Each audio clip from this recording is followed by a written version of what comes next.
الله وبركاته. الحمد لله رب العالمين والصلاة والسلام على رسوله النبي وعلى آله وصحبه أجمعين ومن تبعهم بإحسان إلى يوم الدين. أما بعد فأعوذ بالله من الشيطان الرجيم. بسم الله الرحمن الرحيم. سبحان الذي أسرى بعبده ليلا من المسجد الحرام إلى المسجد الأقصى الذي باركنا حوله لنريه من آياتنا إنه هو السميع البصير. رب اشرح لي صدري ويسر لي أمري واحلل عقدة من لساني يفقهوا قولي. رب يسر ولا تعسر وتمم بالخير اللهم رب زدني علما. معزز حاضرین، الرحیق المختوم کا مختصر درس ہم کل کو ہو رہا ہے اور یہ 51 یہ درس ہے جس کے اندر انشاءاللہ العزیز مدینے کے اندر اسلام کا پہنچنا اور گھر گھر میں اسلام کا چرچا اور اسلام کی تبلیغ اور پھر انشاءاللہ العزیز اسراء اور معراج کی مختصر تعریف کے بعد کچھ جھلکیاں یا اس کے تعلق سے کچھ باتیں عرض کی جائیں گی. اللہ تبارک و تعالیٰ ہم تمام کو سیرت النبی سے اپنا تعلق مضبوط کرنے اور اپنے اندر نبی کریم صلی اللہ علیہ وسلم اور صحابہ کرام کی طرح صبر و ضبط اور جذبہ ایمان پیدا کرنے کی توفیق عطا فرمائے. آمین یا رب العالمین. پچھلے درس میں قبائل کا تذکرہ ہوا، ساتھ ہی ساتھ ان افراد کا ذکر بھی آیا جنہوں نے نبی کریم صلی اللہ علیہ وسلم کے ہاتھ پر بیعت کی، جن کو اللہ کے نبی صلی اللہ علیہ وسلم نے باقاعدہ انفرادی طور پر انڈیویجول دعوت دی اور انہوں نے اسلام کی دعوت کو قبول کیا اور ساتھ ہی ساتھ اپنے قبائل میں بھی اسلام کی دعوت کو عام کیا. اس کے بعد یہ بات آئی تھی اخیر میں کہ اللہ کے نبی صلی اللہ علیہ وسلم کا معمول تھا نبوت کے تیسرے سال کے بعد ہی 3 سال کے بعد ہی جب آپ صلی اللہ علیہ وسلم کو اعلان اسلام کی دعوت کو عام کرنے کا حکم ہوا، تب سے آپ صلی اللہ علیہ وسلم کوئی بھی موقع ایسا نہیں تھا جہاں آپ کسی طرح کی کوتاہی کرتے. جب بھی ایسا موقع ملتا کہ لوگ آپ کے پاس آتے یا لوگوں کے پاس آپ جاتے، کوئی گروپ کی شکل میں آتا، کبھی لوگ انفرادی طور پر آتے. اور خصوصاً حج کے موسم میں اللہ کے نبی صلی اللہ علیہ وسلم کے لیے بہترین موقع تھا. چنانچہ 11ویں سن نبوت یعنی نبی کریم صلی اللہ علیہ وسلم کے نبی بنائے جانے کے 10 سال کے بعد ایک مرتبہ ایسے ہی دیکھتے دیکھتے اسلام کا علم بلند ہونے لگا اور ساتھ ہی ساتھ جس اسلام کو اللہ کے نبی صلی اللہ علیہ وسلم نے ابتدا سے شروع کیا تھا وہ اسلام الحمدللہ بہت سارے قلوب میں اس نے بہت سارے دلوں میں جگہ بنا لی تھی. اسی طرح سے ایک طرف مسلمانوں پر ظلم و زیادتی ہو رہی تھی تو دوسری طرف کامیابی بھی مل رہی تھی اس دعوت کو.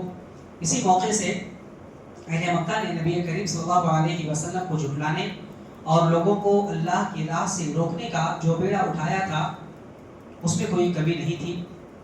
لہذا ہر مرتبہ نئے دن کے ساتھ اور دن گزرنے کے ساتھ وہ بھی اپنے ہتھ کنڈے استعمال کرتے رہتے، نئے نئے طریقے ایجاد کرتے رہتے. ایسے موقع پر نبی کریم صلی اللہ علیہ وسلم نے یہ حکمت اپنائی کہ رات کی تاریکی میں لوگوں کے پاس جاتے اور اسلام کی دعوت کو پہنچاتے. چنانچہ قبائل کے پاس تشریف لے جاتے تاکہ مکے کا کوئی مشرک اور مکے کا کوئی کافر، کوئی دشمن آپ کی راہ میں رکاوٹ نہ ڈال سکے. اسی حکمت کے مطابق ایک رات نبی کریم صلی اللہ علیہ وسلم اپنے یارغار صدیق اکبر حضرت ابوبکر رضی اللہ عنہ کے ساتھ اور خلیفہ چہارم چوتھے خلیفہ حضرت علی رضی اللہ عنہ کے ساتھ باہر نکلے.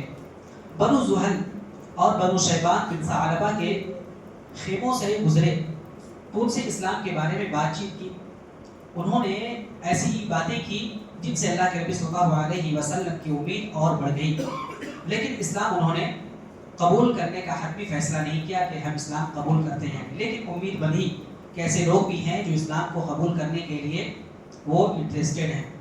اس موقع پر حضرت ابوبکر رضی اللہ عنہ اور بنو زحل کے ایک آدمی کے درمیان نسب کے تعلق سے، شجرہ کے تعلق سے سوال و جواب بھی ہوئے. دونوں نسب کے ماہر تھے. حضرت ابوبکر رضی اللہ عنہ بھی نسب کے بڑے ماہر تھے اور زحل کا وہ آدمی بھی بڑا نسب کا ماہر تھا. لہٰذا دونوں کے درمیان عجیب اور دلچسپ گفتگو ہوئی. تو یہ بھی تاریخ کی کتابوں میں اس کو بھی درج کیا گیا ہے. اسی طرح سے نبی کریم صلی اللہ علیہ وسلم مینا کی گھاٹی سے جب گزرے تو دیکھا کچھ لوگ آپس میں گفتگو کر رہے ہیں رات کی تاریکی میں مینا کی گھاٹیوں سے جب گزرے تو آپ صلی اللہ علیہ وسلم نے دیکھا کہ کچھ لوگ باتیں کر رہے, آواز آ رہی, رات کی تاریکی تھی. چنانچہ قریب جا کر کے باقاعدہ ان کے پاس پہنچے. اور یہ یثرب کے جو بعد میں چل کر مدینہ ہوا, یعنی مدینے کے 6 نوجوان تھے اور سب کے سب قبیلہ خزرج سے تعلق رکھتے تھے. مدینے کے اندر 2 قبیلے بہت مشہور تھے, 2 قبیلے بہت ہی مشہور تھے, ایک اوس اور ایک خزرج. یہ دونوں قبیلے مشہور تھے, بعد میں بھی مشہور رہے. چنانچہ انصار جنہوں نے مکے سے ہجرت کرنے والوں کا ساتھ دیا تو ان کے نام بھی بعد میں بھی وہ آتے رہے, یاد رکھیں, اوس اور خزرج. اور یہ وائل کے دونوں, اور یہ مدینے کے اندر مقیم تھے, لہٰذا یہ لوگ حج کے لیے آئے تھے. چنانچہ نبی کریم صلی اللہ علیہ وسلم سے ان کی بات ہوئی تو ان لوگوں نے بھی بڑی دلچسپی دکھائی بات کرنے میں. چنانچہ ان کے نام مورخین نے درج کیے ہیں. اسعد بن زرارہ ایک نام ہے, عوف بن حارث بن رفاعہ دوسرا نام ہے. یہ دونوں افرا کے بیٹے ہیں, افرا جن کا انشاءاللہ بعد میں بھی ذکر آئے گا. یہ قبیلے بنو نجار سے تھے, قبیلے بنو نجار یہ مدینے کا مشہور قبیلہ ہے, اس سے تھے. اسی طرح سے قبیلے بنو زرائق کے ایک تھے رافع بن مالک بن عجلان, یہ بھی مشہور صحابی رسول ہیں. اسی طرح سے تیسرے تھے قبیلے بنو سلمہ سے قطبہ بن عامر بن حدیدہ, یہ بھی مشہور ہیں. اسی طرح سے ایک اور صحابی ہے عقبہ بن عامر, پانچویں قبیلے بنی حرام بن کعب سے تھے. اور آخری اور چھٹے آدمی تھے, چھٹے صحابی تھے حارث بن عبداللہ بن رحاب رضی اللہ عنہ, یہ قبیلے بنو عبید بن غنم سے تھے.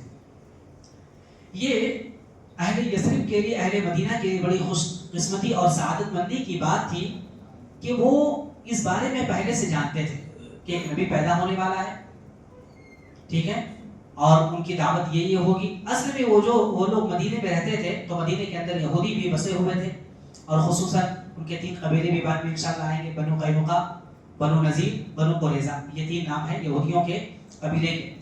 تو یہ بستے تھے مدینے کے اندر. چنانچہ یہود جو کہ اہل کتاب تھے, ان کی کتابوں میں خود نبی کریم صلی اللہ علیہ وسلم کے تعلق سے پیشین گوئی موجود تھی کہ آخری نبی آنے والا ہے, اور باقاعدہ ان کی نشانیاں بھی یہی ہوں گی.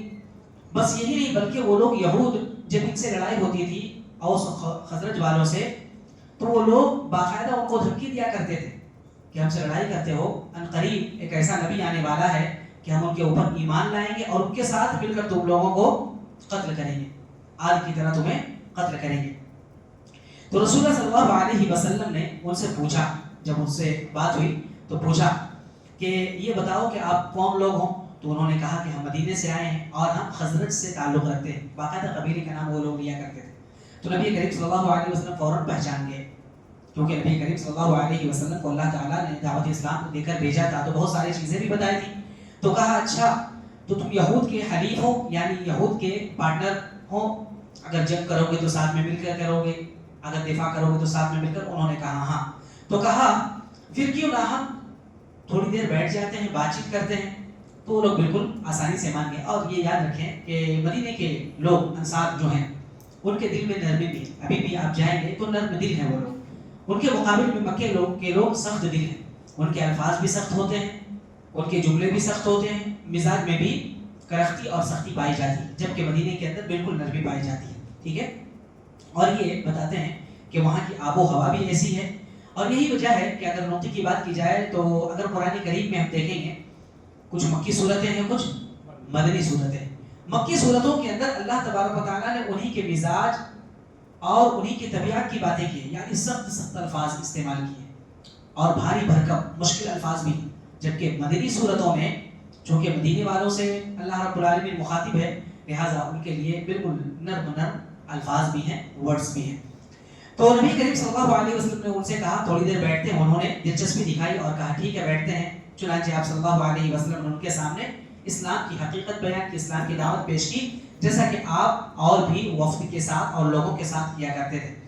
انہوں نے جب نبی کریم صلی اللہ علیہ وسلم کی دعوت, آپ کا اسلوب, آپ کا انداز دیکھا تو ایک دوسرے سے کہنے لگے یہ تو وہی لگتے ہیں جن کے بارے میں ہمیں یہود ڈراتے تھے, لہٰذا ایسا کرو کہ ان سے پہلے ہم لوگ سبقت کر جاتے ہیں، تاکہ ایسا نہ ہو کہ ہم سے وہ لوگ آگے بڑھ جائیں اور باقاعدہ وہ جو دھمکی دیا کرتے تھے وہ دھمکی پر عمل کرنے لگے۔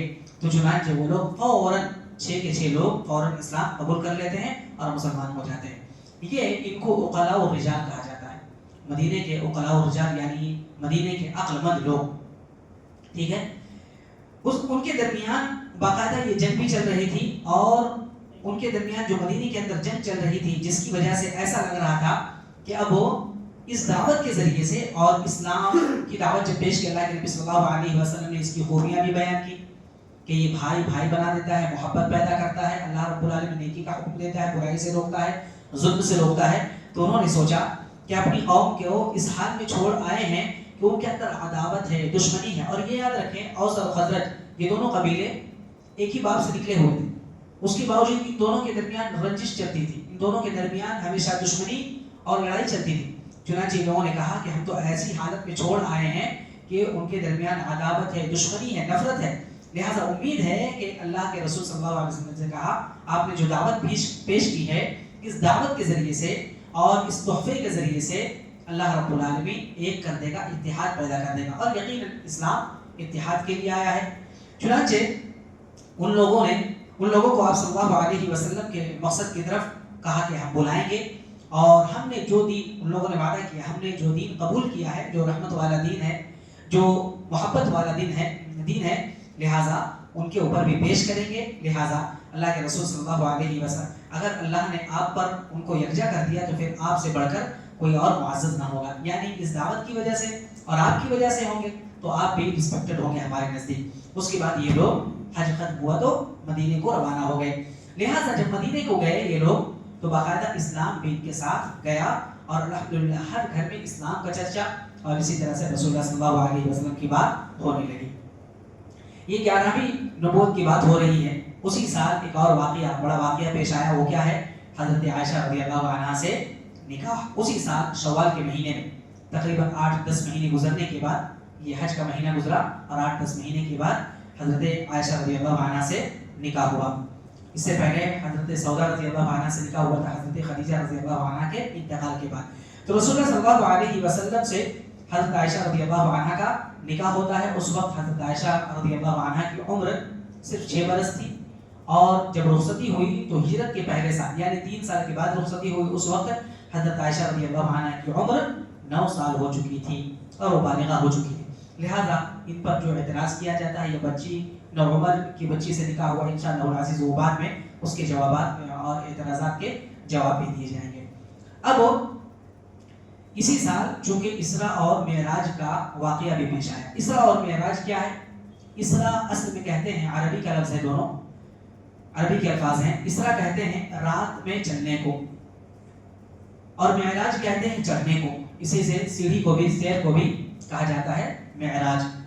تو نبی کریم صلی اللہ علیہ وسلم کو بیت اللہ الحرام سے فلسطین بیت المقدس مسجد اقصی لے جایا گیا براق کے ذریعے سے، اس کی بھی تفصیل آئی۔ یہ رات کے وقت ہوا، رات کے ایک حصے میں، اس کو اسراء کہتے ہیں۔ اور اسی طرح سے نبی کریم صلی اللہ علیہ وسلم نے جا کر وہاں باقاعدہ مسجد اقصی کے اندر براق کو باندھا، اور سارے انبیاء کرام کو اللہ رب العالمین نے جمع کیا، سب کی امامت فرمائی۔ اسی لیے ہم امام الانبیاء کہتے ہیں، نبیوں کے امام۔ کیوں؟ کیونکہ مسجد اقصی میں سارے نبیوں کو اول سے آخر تک سب کی امامت کرائی تھی، اس لیے امام الانبیاء۔ پھر وہاں سے نماز پڑھانے کے بعد اللہ رب العالمین نے معراج کرائی۔ معراج کیا ہے؟ چڑھنے کو کہتے ہیں۔ اور اسی براق پر حضرت جبرائیل علیہ السلام کے ذریعے سے آپ کو باقاعدہ 1 2 3 اور اس کی بھی تفصیل آئے گی، ہر آسمان میں کیا ہوا۔ اس کے بعد باقاعدہ 7 آسمان کے اوپر آپ کو لے جایا گیا، اسی کو معراج کہا جاتا ہے۔ باقاعدہ اللہ رب العالمین سے ہم کلام ہوئے، ٹھیک ہے، ہم کلام ہوئے، باتیں ہوئیں، وہاں باقاعدہ اللہ رب العالمین نے تحفہ دیا۔ کیا تحفہ دیا تھا؟ نماز کا تحفہ ملا تھا، تو اس کو معراج کہتے ہیں۔ لہٰذا اسراء اور معراج جب کہا جائے تو اسراء سے مراد، اسراء کا مطلب ہوگا رات کے وقت مسجد حرام کعبۃ اللہ سے لے کر کے آپ کو مسجد اقصی یعنی فلسطین لے جایا گیا، اس کو اسراء۔ اور 7 آسمان کی سیر، اور باقاعدہ وہاں جنت و جہنم کا دیدار اور کچھ واقعات، کچھ مناظر بھی دکھائے گئے، اس کو معراج کہا جاتا ہے۔ کبھی کبھی صرف اسراء کہا جاتا ہے، تو اس صرف ایک کہا جائے، اسراء کہا جائے تو اس کا معنی بھی وہی ہے، یعنی مکہ سے فلسطین اور فلسطین سے باقاعدہ آسمانوں کی سیر. تو ایک لفظ کہا جائے تو اس سے بھی یہ مراد ہوتا ہے. اسی طرح کبھی معراج کہا جاتا ہے, صرف معراج کہا جائے تب بھی اس کا معنی وہی ہے کہ مکہ سے فلسطین, مسجد اقصی اور اس کے بعد اوپر. اور اگر دونوں کہی جائے, دونوں اگر الفاظ استعمال کیے جائیں تو دونوں کے درمیان فرق کیا جائے گا. بات سمجھ میں آ رہی؟ جیسے اسلام اور ایمان کے درمیان صرف اسلام کہا جائے تو اس سے ایمان بھی مراد ہے, اسلام بھی, کیونکہ اسلام الگ ہے اور ایمان الگ ہے. لیکن اگر دونوں ایک ساتھ کہا جائے تو دونوں میں فرق ہوتا ہے. اسلام کا معنی ظاہری اعمال, نماز, روزہ, حج, زکوٰۃ اور شہادت, یہ اسلام ہے. اور ایمان کہا جائے تو اس کا معنی اللہ پر ایمان, اس کے رسولوں پر ایمان, اس کے فرشتوں پر ایمان, اس کی کتابوں پر ایمان, آخرت کے دن پر ایمان اور تقدیر کی اچھائی اور برائی کے اوپر ایمان. لہٰذا جب دونوں ایک ساتھ کہا جائے تو اسلام سے ایمان مراد نہیں ہوتا ہے, اور اگر ایمان اور اسلام کہا جائے تو ایمان سے اسلام کی ظاہری اعمال, نماز, روزہ مراد نہیں. لیکن صرف اسلام کہا جائے تو اس وقت ایمان بھی اس میں شامل ہے. جیسے کوئی کہے فلاں اسلام کی دعوت دیتا ہے, تو کیا مطلب ہے؟ نماز, روزہ, حج کی بھی دعوت دیتا ہے اور باقاعدہ کتابوں پر, رسولوں پر اور ان چیزوں پر ایمان رکھنے کی بھی دعوت دیتا ہے.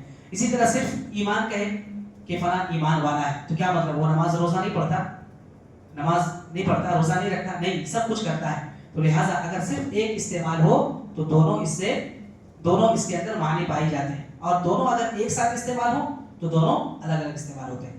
ٹھیک ہے, تو یہ اسراء اور معراج ہے. نبی کریم صلی اللہ علیہ وسلم کی دعوت کو کامیابی بھی مل رہی تھی جیسا کہ ابھی آپ نے سنا, اور دوسری طرف ظلم و زیادتی بھی بڑھ رہی تھی, ظلم بھی ان کے درمیان بڑھ رہا تھا. اور اسی درمیان اللہ کے نبی صلی اللہ علیہ وسلم کے چچا حمایتی, جو بہت ہی سپورٹر تھے, پروٹیکشن جو دیتے تھے, حضرت ابو طالب کا انتقال ہو گیا تھا. دوسری طرف حضرت خدیجہ رضی اللہ عنہ کا انتقال ہو گیا تھا. تو ان چیزوں سے اللہ کے نبی صلی اللہ علیہ وسلم جوجھ رہے تھے, پریشان ہو رہے تھے. چنانچہ ایسے وقت میں ضرورت تھی کہ آپ صلی اللہ علیہ وسلم کو تسلی دی جائے. تسلی کے سامان کے لیے ایک اللہ رب العالمین نے ایک تحفہ دیا, یعنی اپنے پاس بلایا اور باقاعدہ تحفہ دیا. اس کی پھر پوری تفصیل گزرے گی. اب یہ جو اسراء اور معراج کس تاریخ کو اور کب کرایا گیا, اس میں بہت سارے اچھے اقوال پیش کیے گئے. 6 اقوال یعنی 6 طرح کی رائے. ان میں سے ایک ہے کہ جس سال آپ کو نبوت دی گئی اسی سال معراج بھی واقع ہوئی. ٹھیک ہے, جس سال آپ نبی بنائے گے اسی سال معراج, یہ صحیح قول نہیں ہے. دوسرا ہے نبوت کے 5 سال کے بعد معراج ہوئی, یہ بھی صحیح قول نہیں ہے. تیسرا ہے نبوت کے 10ویں سال, 10 سال یعنی 27 رجب کو ہوئی, یہ بھی صحیح نہیں ہے. کیوں صحیح نہیں ہے؟ کیونکہ حضرت خدیجہ کی وفات کے بعد معراج کرائی گئی, اور پیچھے پڑھ چکے ہیں کہ حضرت خدیجہ رضی اللہ عنہ کا انتقال یہ 10ویں نبوت کو ہوا. ٹھیک ہے, رمضان کے موقع پر, لہٰذا رجب اس سے پہلے گزرتا ہے, لہٰذا یہ بات صحیح نہیں ہے.